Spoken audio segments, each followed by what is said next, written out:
40 kisah menarik dari Al-Quran. Saya kata kalau bila-bila saya ganti, buku tu lah bawa. Macam tu. Mungkin Kak Sawa ada bagi tahu kan saya ganti kan? Tak bagi tahu? Ada kan? Okey. Ada ganti. Okey, masya-Allah tabarakallah. Jadi muslimat, macam biasa kita buka buku 40 kisah menarik dari Al-Quran. Siapa yang ada boleh buka. Buka muka surat 8. Muka surat 8. Iaitu dengan tajuk yang ketiga, sanggup menipu depan Allah Subhanahu wa taala. Bismillahirrahmanirrahim. Alhamdulillahirabbil alamin wassalatu wassalamu ala asyrafil anbiya'i wal mursalin wa ala alihi wa sahbihi ajma'in. Amma ba'du, rabbi shrah li sadri wa yassir li amri wahlul 'uqdatam min lisani yafqahu qawli. Rabbi zidna 'ilman warzuqna fahman. Allahumma iftah 'alaina hikmataka wanshur 'alaina min khazaini rahmatika ya arhamar rahimin. Allahumma inna na'udzubika min 'ilmin la yanfa' wa min qalbin la yakhsha' wa min nafsin la tashba' wa min 'amalin la yurfa' wa min da'watin la yustajabu laha. Ya Allah, ya Tuhan kami, jauhkanlah kami daripada ilmu yang tidak manfaat ya Allah. Jauhkanlah kami daripada hati yang tidak pernah khusyuk ya Allah. Jauhkanlah kami daripada nafsu yang tidak pernah kenyang ya Allah. Jauhkanlah kami daripada amalan yang tidak diterima-Mu ya Allah. Jauhkanlah kami daripada doa yang tidak dimakbulkan ya Allah. Jauhkanlah kami daripada niat yang tidak ikhlas dalam menuntut ilmu ya Allah. Wa sallallahu ala sayyidina Muhammad wa ala alihi wa sahbihi wa sallam. Walhamdulillahi rabbil alamin. Amma ba'du. Alhamdulillah, syukur kehadrat Allah Subhanahu wa taala atas kurniaan limpahan rahmat dan kasih sayangnya, masya-Allah tabarakallah. 2 tahun kita menderita batin rohaniah kita, yang mana fitrah insan yang sebenar sentiasa ingin dekat dengan Allah Subhanahu wa taala. Masya-Allah tabarakallah. Ala kulli hal, berita gembira kita pada hari ini, masya-Allah tabarakallah, tepat dengan 1 April, kita simpan sampai bila-bila, masya-Allah. Ada masjid sebagaimana yang Kak Salwa bagi tahu tadi itu, masya-Allah tabarakallah. Tak apa, mula-mula sejadah dulu, nanti barulah orangnya pula, masya-Allah. Jadi ala kulli hal setiap apa yang berlaku kepada kita ni sebenarnya penuh dengan hikmah yang perlu kita ambil, yang perlu kita gali. Kadang-kadang kita tak dapat jawapan segera, kita dapat jawapan pada akan datang. Kadang-kadang tak dapat pada akan datang, tapi dapat ketika berada dalam syurga. Inilah hikmahnya, masya-Allah tabarakallah. Jadi ala kulli hal, masya-Allah, saya ni macam biasalah, masih tayamum lagi lah. Air tak ada, tayamum pakai. Air ada, tayamum tak boleh pakai. Macam itulah lebih kurang. Jadi ala kulli hal, alhamdulillah, terima kasih kepada Kak Salwa. Ada 2-3 kali juga saya tolak Kak Salwa kan, sebab saya tak ada di sini, saya ada di Kedah. Semalam tu kalau nak ikut pagi ni rasa macam nak relax je kat rumah. Tapi bila tak boleh Ustaz kata kena pergi juga, dosa kalau tak pergi. Masya-Allah tabarakallah. Saya sampai juga. Ala kulli hal, mad'u sedang menunggu, takkan da'i tak boleh bersedia kan, insya-Allah. Jadi saya rasa saya ada buat satu perjanjian dengan muslimat. Saya ada bawa satu buku saya hari tu ni, buku tu 40 kisah menarik dari Al-Quran. Saya kata kalau bila-bila saya ganti, buku tu lah bawa. Macam tu. Mungkin Kak Sawa ada bagi tahu kan saya ganti kan? Tak bagi tahu? Ada kan? Okey. Ada ganti. Okey, masya-Allah tabarakallah. Jadi muslimat, macam biasa kita buka buku 40 kisah menarik dari Al-Quran. Siapa yang ada boleh buka. Buka muka surat 8. Muka surat 8. Iaitu dengan tajuk yang ketiga, sanggup menipu depan Allah Subhanahu wa taala. Sanggup menipu depan Allah Subhanahu wa taala. Okey. A'udzubillahi minasyaitonirrajim. وَكَذَلِكَ جَعَلْنَاكُمْ أُمَّةً وَسَطًا لِتَكُونُوا شُهَدَاءَ عَلَى النَّاسِ وَيَكُونَ الرَّسُولُ عَلَيْكُمْ شَهِيدًا وَمَا جَعَلْنَا الْقِبْلَةَ الَّتِي كُنْتَ عَلَيْهَا إِلَّا لِنَعْلَمَ مَنْ يَتَّبِعُ الرَّسُولَ مِمَّنْ يَنْقَلِبُ عَلَى عَقِبَيْهِ وَإِنْ كَانَتْ لَكَبِيرَةً إِلَّا عَلَى الَّذِينَ هَدَى اللَّهُ وَمَا كَانَ اللَّهُ لِيُضِيعَ إِيمَانَكُمْ إِنَّ اللَّهَ بِالنَّاسِ لَرَءُوفٌ رَحِيمٌ. Surah Al-Baqarah ayat 143. Jadi muslimat yang tak ada buku boleh cek surah Al-Baqarah ayat 143 yang bermaksud, dan demikianlah sebagaimana kami telah memimpin kamu ke jalan yang lurus. Kami jadikan kamu wahai umat Muhammad sebagai umat terpilih lagi adil. Umat Muhammad adalah umat yang terpilih di antara umat-umat yang lain. Umat yang terpilih lagi adil. Lalu kelebihan yang ada kepada umat Nabi Muhammad sallallahu alaihi wasallam ni sangat banyak. Di antaranya buat amal sikit dapat pahala banyak. Buat sikit je dapat pahala banyak. Umat lain kena buat banyak baru dapat banyak. Itu ajal umat lain tu ada yang sampai 600 tahun, 700 tahun. Kita ajal kita sampai bila? 70 tu kira bonus dah. Betul kan?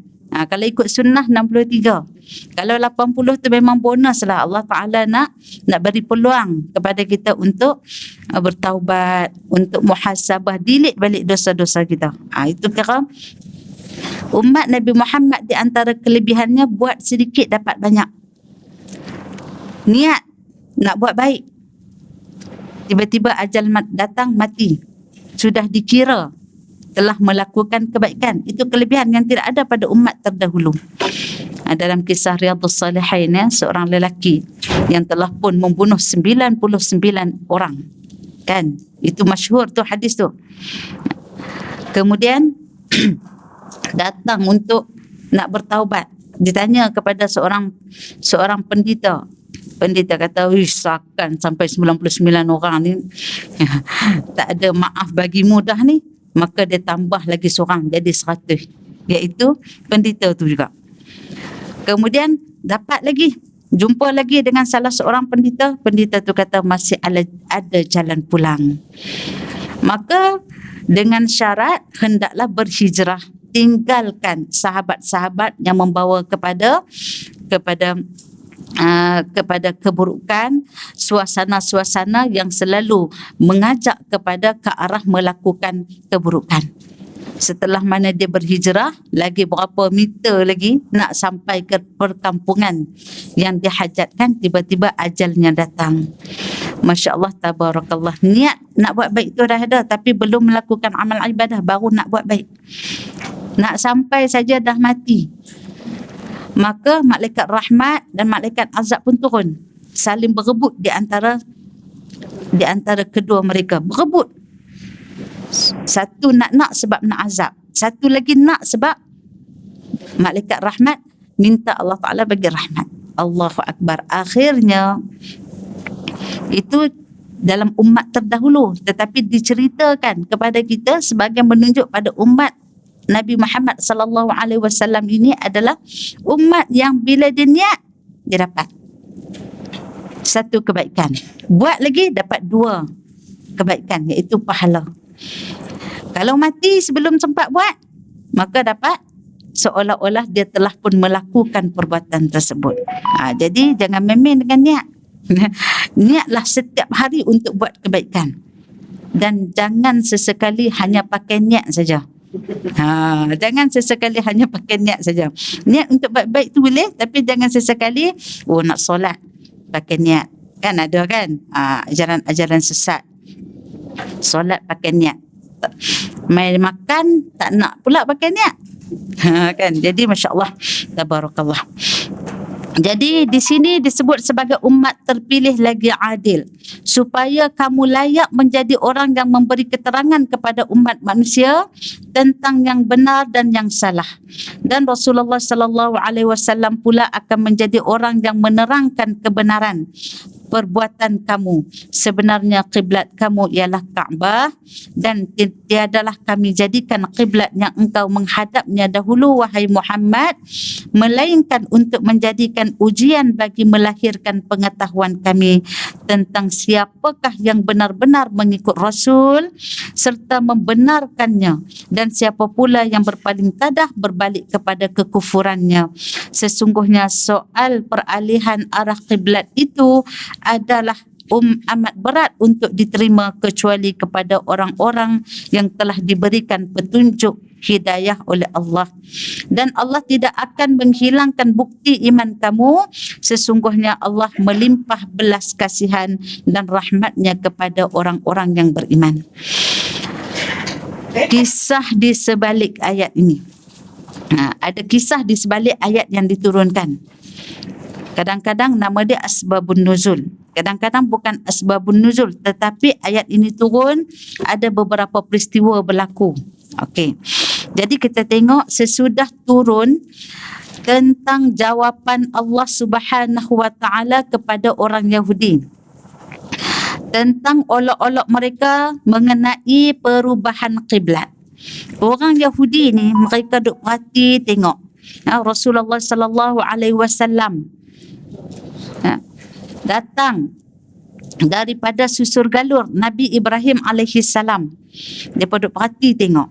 Mai daripada Nabi Ibrahim dia kata. Tapi pasal apa duk orang Kedah lah kata ni kan, faham kot bahasa saya. Duk tala kepada Baitul Maqdis. Sedangkan Nabi Ibrahim yang membangunkan Kaabah. Kenapa tak tala ke Kaabah? Duk sibuk nak tala ke Baitul Maqdis. Okey, muslimat dengar. Ada ulama, ada dua pendapat yang mengatakan Rasulullah sallallahu alaihi wasallam ketika berada di Makkahul Mukarramah, Rasulullah sallallahu alaihi wasallam pendapat pertama mengatakan Rasulullah solat dengan Sayyidina Jibril ketika mana selepas peristiwa Isra' dan Mi'raj. Rasulullah solat dengan Sayyidina Jibril di Musalla Jibril. Ada siapa yang pergi umrah dia tahulah Musalla Jibril tu kat mana. Siapa dia tak tahu tu maksud kata mutawif dia tak bawa pergi lagi lah kat situ. Padahal tu ma'ruf. Nanti buka Google tengok dekat image mana dia Musalla Jibril duduk arah mana. Kemudian itu pendapat pertama. Pendapat kedua mengatakan ketika Rasulullah hendak menunaikan salat, Rasulullah akan solat depan betul-betul pintu Kaabah. Yang mana pintu Kaabah itu bertepatan arahnya ke, kita ada rukun, banyak rukun kan? Rukun apa yang pertama? Rukun Yamani, lagi rukun Iraqi, rukun iman. Okay. Rukun Iraqi, rukun Syami. Betul tak? Jadi Rasulullah menghadap ke arah rukun Syami. Jadi rukun Syami itu merujuk sampai ke Palestin. Masya-Allah, tabarakallah. Itu yang terjadi. Dan ayat pertama pemansuhan qiblah adalah ayat pemansuhan yang pertama sekali berlaku kepada baginda sallallahu alaihi wasallam. Sebab apa? Allah Subhanahu wa taala sebut dalam Al-Quran yang mana Allah Subhanahu wa taala mengatakan, saya sebut mafhum dia. Sesungguhnya kami selalu melihat kamu mendongak kepalamu ke langit, mukamu ke langit. Rasulullah sallallahu alaihi wasallam ketika mana diarah untuk menghadap ke Baitul Maqdis selama 16 bulan, iaitu setahun setengah. Setahun setengah, ada riwayat kata 17 bulan, ada riwayat kata 16 bulan. Pada selama itulah Rasulullah sering melihat ke langit, menunggu sebenarnya wahyu dan arahan agar ditukar ke arah kiblah. Sebabnya orang Yahudi dan Nasrani ni, mereka ni suka memperolok-olokkan, mengutuk Nabi, mengata mencela, kata tak suka, kata tak nak agama ni, kata tak nak agama Nasrani, kata tak nak agama Yahudi, tetapi kiblat sama je. Padahal kalau kita lihat perbuatan Nabi ketika itu sangat patut, disebabkan 25 Rasul tu kita beriman, bermula daripada Nabi Adam alaihissalam sampailah kepada Nabi Muhammad sallallahu alaihi wasallam. Semua tu Nabi dan Rasul kita, bukanlah Nabi dan Rasul mereka. Sebab apa? Nabi dan Rasul mereka semua mereka bunuh, mereka mengingkari, bahkan mereka membunuh Nabi-Nabi mereka. Itu jahatnya orang Yahudi dan Nasrani. Jadi bila berlaku peristiwa ni, mereka ni perli, sindir, macam-macam mereka kata kepada Nabi. Sampailah saatnya ketika Nabi nak sampai ke Madinah, maka turunlah wahyu, Masya Allah, Tabarakallah, mengarahkan untuk Nabi salat menghadap ke Kaabah. Masya Allah, Tabarakallah. Ini yang berlaku. Okey, seterusnya, sebagaimana kedudukan Kaabah berada di tengah-tengah bumi, begitulah Allah Subhanahu Wa Taala meletakkan umat Nabi Muhammad sebagai umat pertengahan.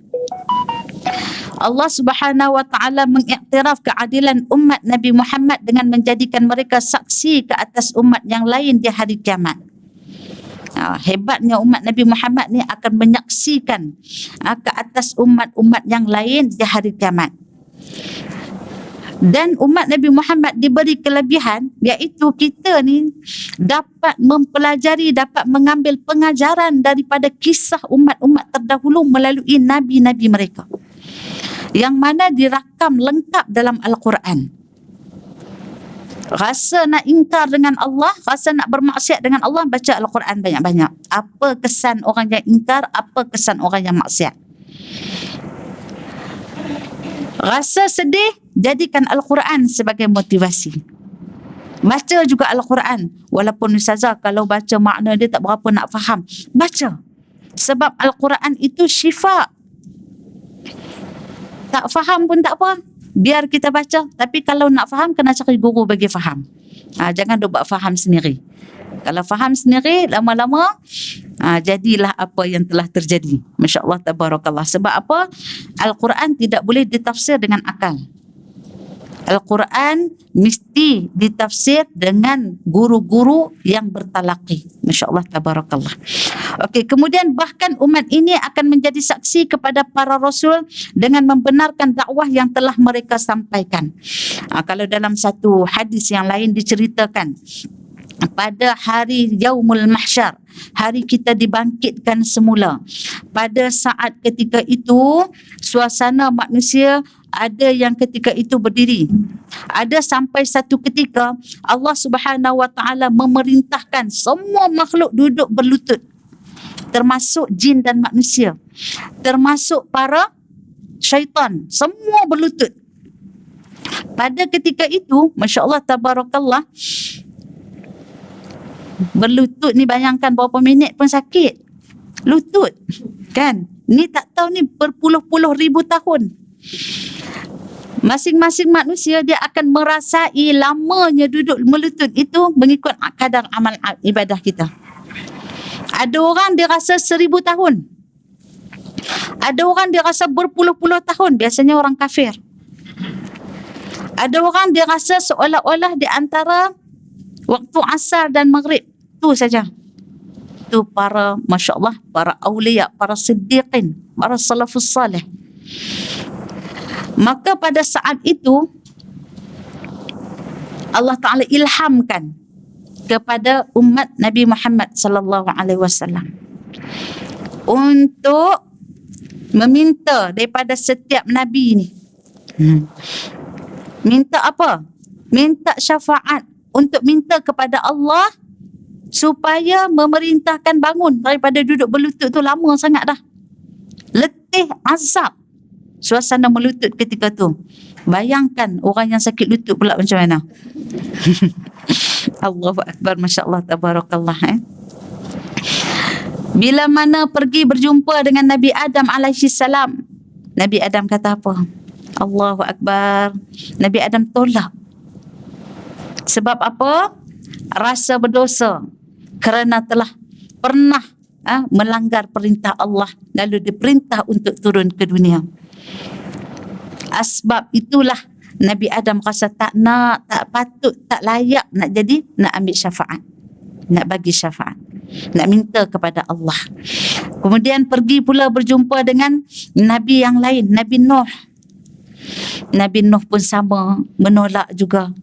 Kerana asbab Nabi Nuh berdoalah banjir satu dunia. Rasa bersalah Nabi. Kemudian pergi pula berjumpa dengan Nabi Ibrahim alaihi salam. Nabi Ibrahim pula mengatakan, aku pernah menipu 2 ataupun 3 kali. Kali pertama Nabi menipu ketika mana Nabi Ibrahim menghapuskan berhala-berhala yang dicipta oleh bapaknya sendiri, iaitu Azar. Kali kedua, Nabi Ibrahim klaim Siti Sarah ini adalah sebagai adik kepada Nabi Ibrahim, sedangkan Siti Sarah adalah isteri kepada Nabi Ibrahim alaihi salam. Masya Allah, Tabarakallah. Maka Nabi Ibrahim kata, aku tak layak, pergi jumpa Nabi yang lain. Sehingga akhirnya Allah Ta'ala ilhamkan umat ini berjumpa dengan Nabi Muhammad sallallahu alaihi wasallam. Allahu Akbar, Masya Allah, Tabarakallah. Maka itulah yang diilhamkan sebenarnya untuk memuliakan baginda Nabi kita, Nabi Muhammad sallallahu alaihi wasallam. Lalu Nabi pun menghadap Allah Subhanahu wa taala, diriwayatkan bukan menghadap tu terus on the spot minta, bertawajuh, bermunajat, sujud yang lama. Diceritakan dalam riwayat-riwayat yang lain, minta kepada Allah Subhanahu wa taala. Sebab itulah maka manusia pun dapat berdiri. Sebab yang minta kepada Nabi Muhammad tu bukan sekadar kita saja, makhluk manusia, syaitan pun termasuk. Ingat syaitan duduk saja-saja ke? Tak, syaitan pun sama tersiksa dengan kita. Allahu Akbar. Maka pada ketika itu Allah Subhanahu wa taala memberi syafaat, dan syafaat paling terbesar adalah milik Nabi Muhammad sallallahu alaihi wasallam. Jadi itulah kelebihan yang ada kepada baginda Nabi Muhammad sallallahu alaihi wasallam, dan kelebihan yang ada kepada umat Nabi Muhammad sallallahu alaihi wasallam, di mana umat ini Allah Taala ilhamkan mereka untuk meminta syafaat daripada para nabi. Allahu Akbar. Jadi pada hari kiamat semua manusia dihimpunkan di padang mahsyar bersama dengan nabi masing-masing. Ada nabi yang mempunyai umat yang sangat ramai. Ada nabi yang mempunyai umat yang sedikit. Dan ada umat yang hanya ada 2-3 orang saja. Tak ramai. Bahkan ada juga nabi yang tidak mempunyai pengikut. Nabi saja. Allahu Akbar, Masya Allah, Tabarakallah.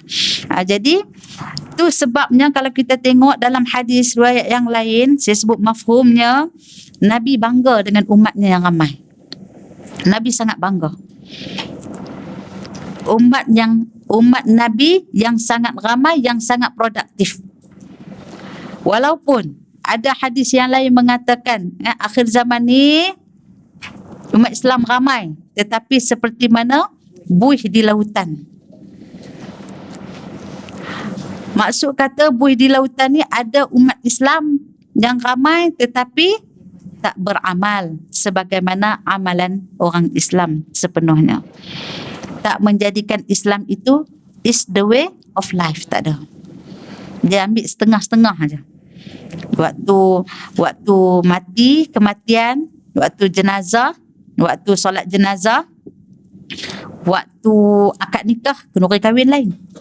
Kenduri kahwin nanti ada sanding lagi tu. Ada lagi resepsi-resepsi yang lain tu. Sebab tu dia ambil takat akad nikah aja.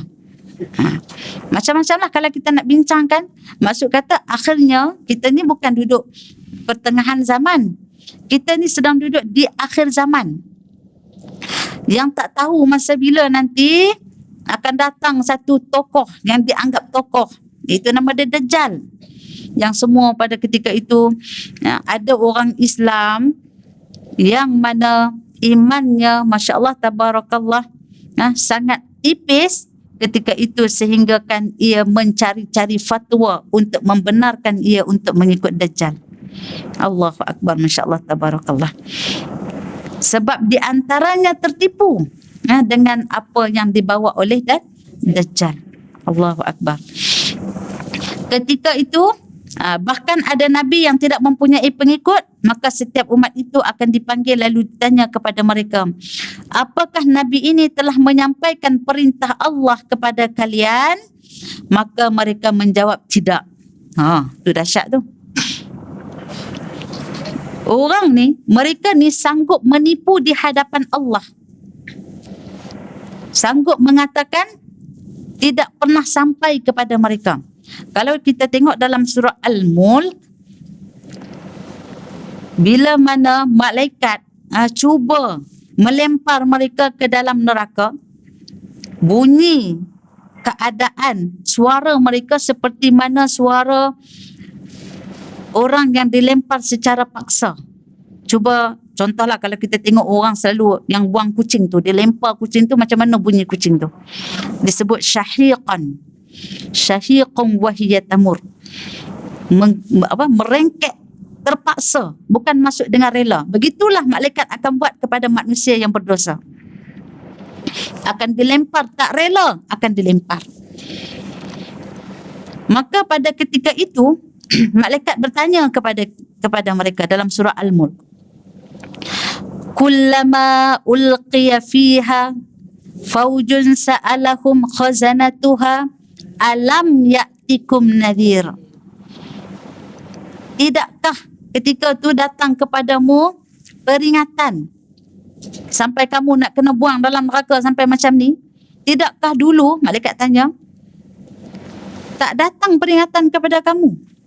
Maka mereka menjawab, qalu bala qad ja'ana nadhirun fakadzabna wa qulna ma nazzalallah min syai'. Maka mereka semua ni menjawab, bahkan kami ini bahkan datang peringatan kepada kami, tetapi kami fakadzabna, maka kami mendustakan. Itu setelah mana mereka disiksa, barulah datang pengakuan. Yang kita baca ni belum lagi natijah dia masuk neraka, belum lagi natijah dia masuk syurga, belum lagi mereka ni nak lalu titian sirat, belum lagi. Itu yang sibuk menipu tu, beralasan. Kerana disebut dalam satu hadis, disebut daripada hadis Abu Hurairah radhiyallahu an, pada yaum hari mahsyar itu, manusia ketika itu dalam keadaan yu'radun nas yaumal qiyamah thalatha aradatin, iaitu 3 kali manusia ni, amalan manusia ni akan dibentang pada kali pertama, pada kali kedua dan pada kali ketiga. Masa nak bentang, proses pembentangan tu, mereka ni ada yang bagi alasan. Kalau kita tengok dalam hadis disebut, pembentangan yang pertama hisaban yasira. Dia hisab dengan hisab yang mudah-mudah aja. Siapa dalam kitab Bidayatul Hidayah, kalau kita nak berwuduk, waktu kita basuh tangan sampai ke siku, jangan lupa dengan doa tu, walaupun baca dalam hati. Ya Allah, Allahumma a'tini kitabi biyamini wa hasib hisaban yasira.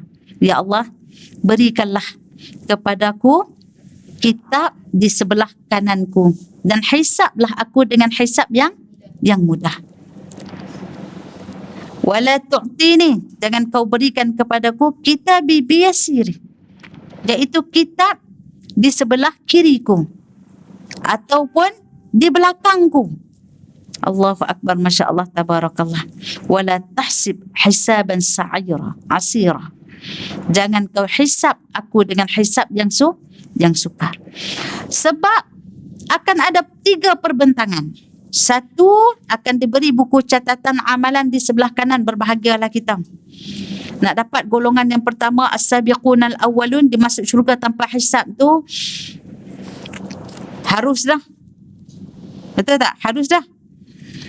Nak masuk syurga dengan hisaban yasira, maksud kata Allah Ta'ala tak detail buku amalan-amalan kita. Ada, dibentangkan sahaja, dan Allah Ta'ala mengampuni seluruh dosa-dosa kita tanpa detail. Dan yang paling menakutkan, orang yang banyak dosa, orang kafir, orang munafik, orang musyrikin, bila Allah Ta'ala bentangkan buku catatan amalan mereka di sebelah kiri mereka,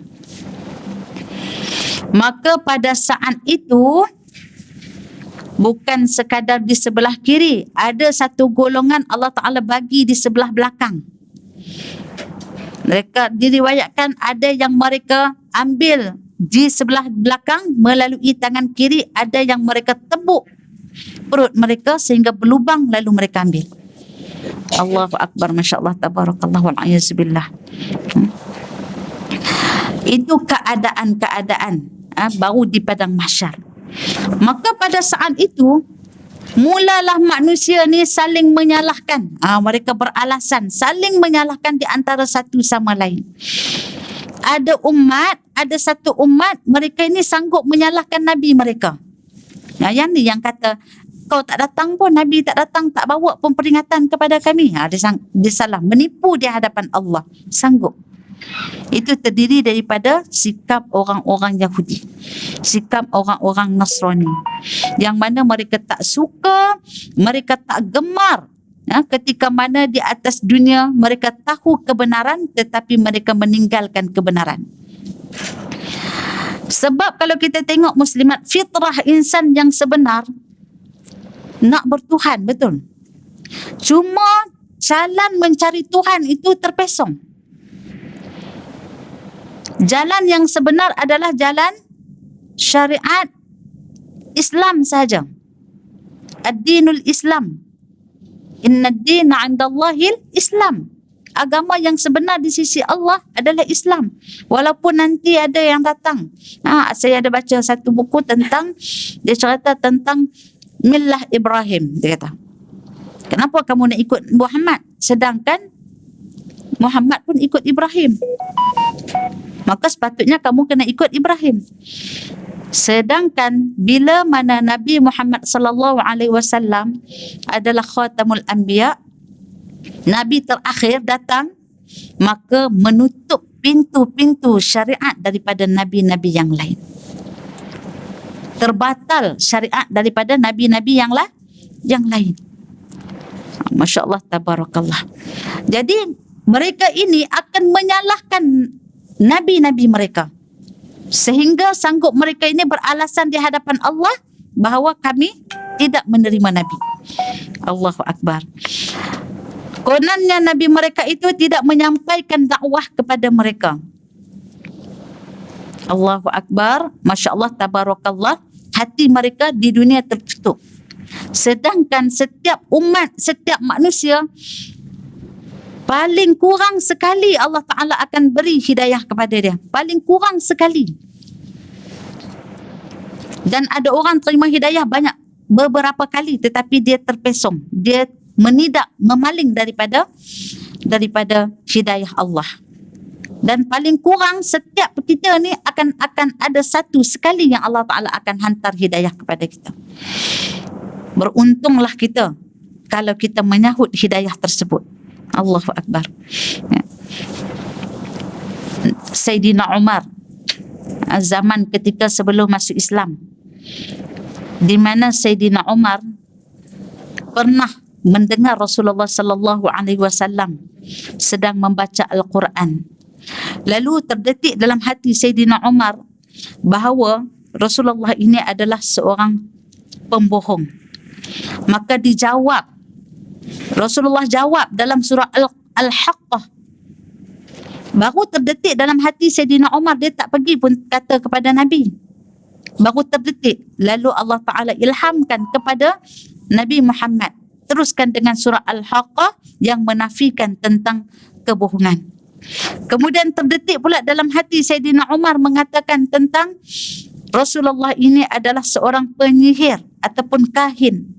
Maka dijawab oleh Rasulullah dengan Al-Quran.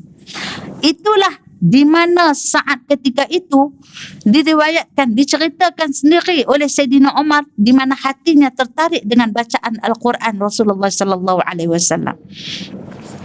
Itulah hidayah yang pertama. Tetapi hidayah yang pertama itu tidak bukan menjadi satu cetusan lagi untuk Sayyidina Umar memeluk agama Islam. Sehinggalah berlaku dalam satu peristiwa, kan kita semua ma'ruf kisah Sayyidina Umar menampar adik beliau. Allahu Akbar, Masya Allah, Tabarakallah. Jadi muslimat, kita kalau tiba-tiba terdetik untuk melakukan kebaikan, terdetik sedar, tiba-tiba nak muhasabah diri, jangan kita abaikan. Terus ikut. Bimbang kita, takut kita, takut hidayah Allah, itulah yang pertama dan terakhir buat kita. Wal'ayazubillah. Ya. Kalau wa imma kita tak mati dalam keadaan kafir sekalipun, takut mati dalam keadaan orang yang berdosa. Takut mati dalam keadaan di mana bukan husnul khatimah, dalam keadaan yang berdosa. Orang yang berdosa ni memanglah kita tahu orang Islam siapa yang man akhiru kalamihi dakhalal jannah. La ilaha illallah dakhalal jannah, memang kita tahu. Tetapi oleh kerana dosa yang bertimbun-timbun ni, bimbang-bimbang Allah Ta'ala tak sudi nak hisab kita dengan hisaban yasira. Bimbang yang tu. Bukan senang kita nak merasa di alam sana, nak merasa hidup senang macam kita di dunia, kalau kita tak berusaha untuk decoration kita punya alam barzakh kita. Sebab tu Imam Al-Hatim Al-Asam mengatakan, aku melihat dalam satu bait-baitnya, saya ambil bait yang paling atas sekali, kata Imam Hatim, aku melihat manusia ni, Masya Allah, Tabarakallah, masing-masing mempunyai kekasih. Betul tak? Isteri, suami kekasihnya. Suami, isteri kekasihnya. Namun kekasih ini apakah dia setia sampai bila-bila? Dan aku melihat pada realiti, bila sampai kekasihnya sakit, kesetiaannya barangkali berhenti setakat itu. Kalau setakat sehari dua sakit tu tak apa, demam-demam biasa tu masih boleh setia lagi lah. Kalau sampai bertahun-tahun demam tu, bertahun-tahun sakit tu, tak ada dah fungsi batiniah, tak ada fungsi fizikal pun tak ada, nak tolong, nak mencari nafkah zahir dan batin tu tak ada, maka pasti iman akan teruji, hati kita akan teruji. Masa tu kesetiaan pun mula berbicara. Sampai bila kamu nak setia? Sampai bila kamu nak menongkat langit menjaga dia? Masa tu hati mula berbolak-balik. Sedangkan usia kamu masih muda belia. Allahu Akbar. Masa tu kita tertanya-tanya, apa yang aku khidmat kepada dia ni, apakah berpahala ataupun sia-sia? Ada yang orang sampai sakit saja, maka dia pergi meninggalkan orang yang dulu dia berjanji setia. Yang lebih setia sikit ni sebab apa? Lebih kurang lah, saya bagi analogi mudah lah. Yang sakit tu Abang Haji, yang jaga tu Mak Haji dah. So jaga je lah sampai ke mati. Bila sampai ke mati, bawa pergi ke kuburan. Ada tak siapa yang berani nak offer diri dia untuk duduk dalam kubur bersama Abang Haji ataupun Mak Haji? Kod-kod muslimat kat dalam ni ada yang berani macam tu ataupun yang setia sampai macam tu, tolong angkat tangan. Saya nak kena berguru jugalah. Sampai hari ni saya tak setia lagi lah sampai macam tu. Tak ada siapa yang setia, betul tak? Sampai ke kuburan menangislah bengkak macam mana pun. Orang lelaki menangislah air mata jarang, kata orang Kedah. Dia tutup mata, tangan dia dibuka sebelah. Tengok pula calon-calon lain pula lepas tu. Allahu Akbar, Masya Allah, Tabarakallah. Jadi setianya sampai takat tu je lah. Betul. Kata Imam Hatim Al-Asam, jadi itu bukan kekasih yang sebenarnya. Maka aku tak ingin menjadikan makhluk ini sebagai kekasih, maksudnya sebagai keutamaan. Lalu aku menjadikan kekasih aku yang sebenar adalah amal ibadah. Sebab amal ibadah inilah yang akan menemani kita di alam barzah, betul? Yang akan bersama-sama menghiburkan kita, yang akan bersama-sama memewahkan kita di sana nanti. Dan ia juga akan menjadi hujah kepada soalan demi soalan daripada mungkar dan nakir. Maka muslimat, bukan saya nak suruh jangan cinta ke Abang Haji, jangan setia ke Abang Haji, bukan. Jadikan amal ibadah itu satu keutamaan. Berkhidmat dengan pasangan kita juga adalah amal ibadah, betul tak? Betul. Kalau kita tak anggap khidmat kepada mereka sebagai amal ibadah, jenuh bengkak dalam hati. Aku bagi banyak dah, apa yang dia bagi dekat aku, kan? Akan ada suara-suara kecil yang sibuk nak mengambil perasaan kita. Tapi kalau kita berkhidmat dalam rumah tangga, dalam apa jua lah yang kita anggap dia sebagai amal ibadah, hati tenang. Dia tak bagi, aku tak kisah, sebab aku ada Allah. Yang nak bagi kepada aku siapa? Allah. Bukan dia makhluk, dia pun sama lemah macam kita. Dia bukan orang yang kuat lebih daripada kita. Maksud kata, hati kita akan tenang. Itulah kata Hatim Al-Asam. Mulai hari ini, masing-masing nobatkan amal ibadah kita itu adalah kekasih kita yang sebenar, insya-Allah. Jadi dalam keadaan tersebut, di mana bila sampai hari Yaumul Mahsyar nanti, kita tak saling menyalahkan kepada sesiapa. Janganlah jadi seperti mana kaum-kaum terdahulu yang menyalahkan nabi-nabi mereka. Dan ada juga rakyat yang akan menyalahkan pemimpin. Rakyat dia salahkan pemimpin. Dulu pemimpin ni tak bagi tahu pun kepada aku, tak dakwah pun kepada aku, tak buat pun majlis-majlis ilmu untuk aku pergi. Salah. Sebab pemimpin ni dia dipertanggungjawabkan untuk bawa kepada rakyat dia kepada kebenaran. Masa tu semua saling menyalah. Pemimpin kata pahalku pula. Sendiri-sendirilah kan. Tapi oleh kerana dia pemimpin, maka rakyat akan menyalahkan dia. Dan pemimpin pun akan menyalahkan rakyat. Aku pun susah. Aku pun sebelah kaki pun nak masuk neraka lagi dah ni. Allahu Akbar, Masya Allah, Tabarakallah. Jasad menyalahkan roh. Itu yang paling dahsyat tu. Jasad pun menyalahkan roh. Kerana engkau lah roh, kerana engkau lah yang mengikut hawa nafsu kamu dulu. Aku jasad ni ikut je. Roh ni menggerakkan. Kalau kau tak ada roh, aku tak bergerak. Kalau kau ada, kau ikut nafsu. Kau lah yang mengajak aku ni ke arah jalan yang tidak diredai oleh Allah. Maka roh pun menyalahkan jasad. Kenapa aku pula? Sama-sama lah kita. Bila aku kehendak, engkau bagi persetujuan, maka engkau bergerak. Tapi bila aku berkehendak, engkau tak bagi, maka aku tak bergerak. Maka saling salah menyalahkan. Kemudian anak menyalahkan ibu bapanya. Ini dahsyat. Mak dulu masa saya tak pakai tudung, masa saya tak solat, masa saya tak jaga ikhtilat, saya berhubungan bebas dengan lelaki dan perempuan, ada tak mak dengan ayah tegur saya? Mak pun fikir-fikir, lah dulu aku nak tegur sebab dia duk bagi duit kat aku setiap bulan. Sumber pendapatan aku memang daripada anak tu. So bila aku tak pakai, dia tak pakai tudung, aku tak berani nak tegur, takut terguris, nanti habislah ilmu aku bulan-bulanan. Masya Allah, tabarakallah. Anak pun menyalahkan mak. Dulu dah mak hantar kafar dah, jadilah. Bila dah naik, kamu dah dewasa, kamu dah berakal, pasti kamu tahu pilih antara benar dan tidak benar. Saling menyalahkan. Suami menyalahkan isteri, isteri menyalahkan suami. Saya dulu tak pakai tudung, abang relax je, abang kata saya cantik tak pakai tudung, menyalah. Suami kata engkau tu dah ada akal, takkan tak tahu nak pilih. Masjid punya banyak, nak pergi mengaji ilmu, kau tak pergi mengaji.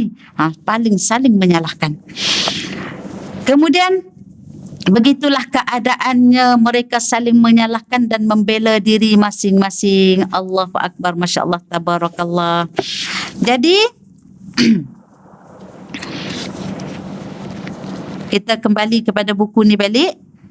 Maka mereka menjawab tidak. Kemudian ditanya pula kepada Nabi itu, apakah kamu telah menyampaikan kepada kaummu? Dia menjawab ya. Allah Ta'ala bukan tanya sebelah pihak je. Allah Ta'ala tanya dulu kaum pada Nabi sekian-sekian, kemudian Allah Ta'ala tanya kembali kepada Nabi, apakah kamu telah menyampaikan? Maka Nabi tadi menjawab ya. Bukan Allah Ta'ala tak tahu, mesti muslimat fikir, kenapa Allah nak tanya-tanya pula, kenapa ada soal jawab pula? Bukankah Allah Ta'ala maha mengetahui segalanya?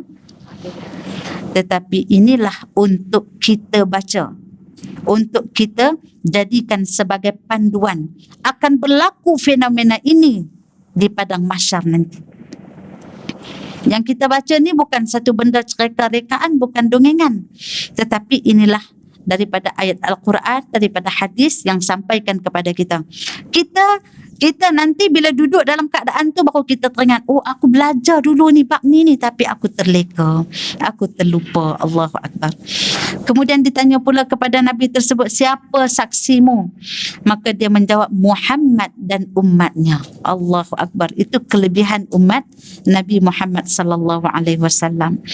Lalu ditanya pula kepada umat Nabi Muhammad sallallahu alaihi wasallam, apakah benar Nabi ini telah menyampaikan kepada kaumnya? Lantas umat Nabi Muhammad menjawab ya. Ditanya lagi kepada mereka, dari mana kalian mengetahuinya? Mereka menjawab, telah datang kepada kami seorang Nabi dan dia memberitahu kepada kami bahawa para Rasul telah menyampaikan perintah Allah kepada kaumnya. Setelah itu Rasulullah sallallahu alaihi wasallam menjadi saksi ke atas umatnya. Kemudian barulah dilaksanakan firman Allah Subhanahu wa taala, yaitu a'udzubillahi minasyaitonir rajim, al-yawma nakhtimu ala afwahihim wa tukallimuna aydihim wa tashhadu arjuluhum bima kanu yaksibun. Dalam surah Yasin ayat 65, di mana pada hari itu kami meteraikan mulut mereka. Maksud kata Allah Ta'ala kunci mulut mereka. Sebelum Allah Ta'ala kunci itu, Allah Ta'ala bagi peluang kepada mereka, maka saling beralasan, saling menipu. Tak percaya ni dekat mulut ni, pandai cakap saja, ya, pandai tipu, pandai berdolak dalih. Maka selepas berlaku alasan demi alasan, maka Allah Ta'ala kunci mulut mereka pada hari itu juga. Allahu Akbar. Dan memberi peluang kepada tangan-tangan mereka memberitahu kesalahan masing-masing. Maksud kata tangan daripada anggota mewakili mulut ni. Dia akan cerita. Kalau di atas dunia dulu kita gunakan tangan ini untuk kebaikan, dia akan mengadu pada Allah. Ya Allah, tangan ni dulu selalu menyentuh Al-Quran, ya Allah. Tangan ni dulu banyak membuat kebajikan, kebaikan, bersedekah dan sebagainya, ya Allah. Tangan ini dulu sangat ringan untuk membuang duri di jalan. Tangan ini dulu selalu membuat walaupun sekecil-kecil perkara sehinggalah sebesar-besar perkara. Dia akan cerita satu persatu. Kaki pun dia akan cerita, tuanku ini ya Allah, langkahnya selalu ke masjid, langkahnya selalu ke tempat-tempat yang diredai oleh Allah Subhanahu wa taala. Mata ni ya Allah selalu melihat perkara-perkara yang baik. Telinga ni ya Allah selalu mendengar perkara-perkara yang baik dan selalu menghindar daripada perkara-perkara yang tidak baik, perkara-perkara mungkar, perkara-perkara maksiat. Masya Allah, tabarakallah. Kita nak kan, kita nak tangan ini sebagai pembela. Kita tak nak tangan sebagai pendakwa kepada kita. Jangan sampai dia bercerita kepada Allah, dia mengacung, kata orang Kedah kan, dia mengacung, dia mengadu kepada Allah. Ya Allah, tangan okey dah, buat baik dah, tapi mata dia, waktu dia scroll handphone tu, tengok tempat-tempat yang tak elok, dia berhenti lama pula kat situ. Kan, kata tertengok tapi tertengok-tengok. Masya Allah, tabarakallah. Ya Allah, telinga dia pula ya Allah selalu mendengar perkara-perkara yang tidak elok, termasuk umpatan, celaan, fitnah. Bukan sekadar dengar, dah dengar percaya pula, lepas tu bawa pula cerita. Allahu Akbar. Jangan sampai seluruh anggota tubuh badan kita ini menjadi pendakwa kepada kita. Biarlah yang baik-baik berlaku diceritakan kepada Allah Subhanahu wa taala. Sehingga kan bumi yang kita jejak ini pun akan mencerita kepada Allah Subhanahu wa taala apa tuan tubuh tu lakukan atas bumi tersebut. Tak ada satu pun yang akan berdiam diri. Semuanya akan menjadi saksi kepada kita. Pada saat itu kita tidak boleh muhasabah dah. Kita tak bolehlah delete dosa-dosa kita. Tak ada masa dah nak delete dosa, sebab nak delete dosa semua atas dunia. Nak muhasabah semua atas dunia. Nak minta ampun, nak bertaubat kepada Allah semua waktu kita masih dalam keadaan hidup. Waktu nafas masih lagi seperti biasa. Jangan sampai nafas dah ada di kerongkongan. Allahu Akbar, Masya Allah, tabarakallah. Pada ketika itu penyesalan yang datang tidak akan berguna. Sebab nanti dia akan minta kepada Allah, ya Allah, kembalikanlah aku ke dunia. Aku nak duduk ke dunia ni, aku nak duduk di dunia ni ya Allah. Nak buat apa? Sudah tentulah dia tak minta nak tambah harta sikit lagi, nak tambah produktif anak sikit lagi, nak buat apa, tak ada. Dia minta nak beramal soleh. Tetapi Allah Ta'ala tak benarkan. Kerana apa? Allah Ta'ala tahu jika mereka ini kembali ke dunia, mereka bukan nak buat amalan soleh pun, mereka akan melakukan perkara yang sama sebelum mereka dimatikan dahulu. Allahu Akbar, Masya Allah, tabarakallah. Jadi muslimat, insya-Allah sampai di sini dulu. Moga memberi manfaat kepada saya dan juga kepada muslimat semua atas apa yang saya sampaikan ini. Insya-Allah akhir kalam, wabillahi taufiq wal hidayah. Wassalamualaikum warahmatullahi wabarakatuh.